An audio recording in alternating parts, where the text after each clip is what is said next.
Anamika. Chapter 22। Yashwant अभी भी हैरान था। उसे कुछ समझ में नहीं आ रहा था कि ये सब क्या हो रहा है और ये सब कौन कर रहा है। यशवंत त्रिवेदी जी को देखकर पूछा, अंकल प्लीज बताइए ना कि यशना कहाँ है, कैसी है, वो ठीक तो है ना। त्रिवेदी जी यशवंत की आंखों में यशना के लिए चिंता और प्यार को साफ देख पा रहे थे। उन्होंने पूछा, तुम यशना की इतनी परवाह करते हो? यशवंत बोला, वो मेरा प्यार है, मैं उसकी चिंता क्यों नहीं करूंगा अंकल। मुझे लगा कि मेरा प्यार मुझे मिल गया है, लेकिन मुझे सिर्फ धोखा मिला है। हम दोनों को धोखा मिला है, प्लीज बताए ना वो कहाँ है। त्रिवेदी जी बोले, वो अभी मनाली में है और मुझे नहीं लगता कि वो तुम्हें देखना भी चाहेगी। यशवंत बोला, पता है अंकल, और मुझे भी समझ में नहीं आ रहा है कि इतना सब कुछ होने के बाद मैं उसके सामने कैसे जाऊंगा। गॉड, क्या कर दिया मैंने। मेरा मन कह रहा था वो यशना नहीं है, फिर भी ये क्या कर दिया मैंने। यहाँ तक बात आगे बढ़ा दी है मैंने। नहीं, मैं उस धोखेबाज लड़की से शादी नहीं कर सकता, मुझे कुछ करना होगा। त्रिवेदी जी बोले, बेटा जो भी करो सोच समझ कर करना, क्योंकि एक लड़की की जिंदगी की बात है।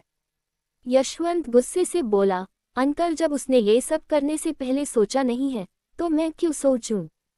उसने तो यहाँ पर दो जिंदगियां बर्बाद कर दिया है और आप अभी भी ये कह रहे हो कि मैं उसके बारे में सोचूं। नहीं, मैं ऐसा नहीं कर सकता, मैं अपनी यशना के साथ ऐसा नहीं कर सकता। इतना कहकर यशवंत जल्दी से विमल जी के घर चला गया। वहां पर सगाई की तैयारियां हो रही थी। उसे वहां पर देखकर विमल जी बहुत खुश हुए। विमल जी बोले, यशवंत आओ, अंदर आओ, तुम इस वक्त यहाँ पर, ऐसा नहीं है कि तुम नहीं आ सकते, आओ बैठो, कैसी चल रही है सगाई की तैयारियां। यशवंत खामोश था। मेरे घर में देखो, मेरी बेटी की सगाई कितनी धूमधाम से हो रही है। अरे, मैं तो भूल ही गया। एक मिनट, उन्होंने नौकर से कहा, जूस लेकर आओ।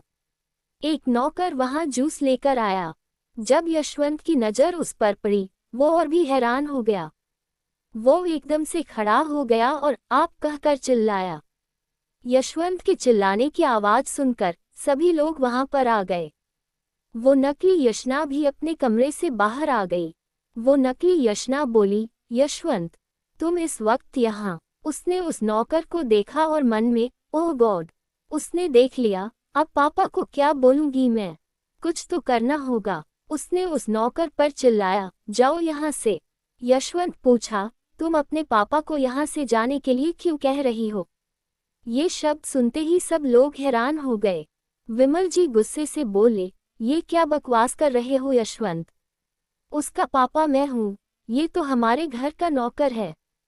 यशवंत बोला, आप ये बात अपनी बेटी से क्यों नहीं पूछते सर, पूछिए इससे, क्या इसने आपके घर के इस नौकर को अपने बाप बनाकर मेरे घर पर मेरे प्यार का नाम लेकर मुझे धोखा देने नहीं आई थी। विमल जी पूछे, क्या कह रहे हो तुम। यशवंत अपने गुस्से को कंट्रोल करते हुए पूछा, क्या आपकी बेटी का नाम यशना है। विमल जी बोले, यशना नहीं, वो तो तुमने उसे नाम दिया था ना, क्योंकि तुम दोनों का नाम वाई से स्टार्ट होना था शादी के लिए, इसलिए उसने अपना नाम चेंज कर दिया। वैसे उसका नाम तो प्रियंका है। यशना यानी प्रियंका जल्दी से वहां आकर बोली, नहीं पापा, मेरा नाम यशना ही है। वो यशवंत से कहने लगी, यशवंत ये क्या हो गया है तुम्हें, तुम इतने गुस्से में क्यों हो, तुम बैठो, हम बैठकर बात करते हैं। तो क्या होगा आगे जानते हैं आने वाले भाग में।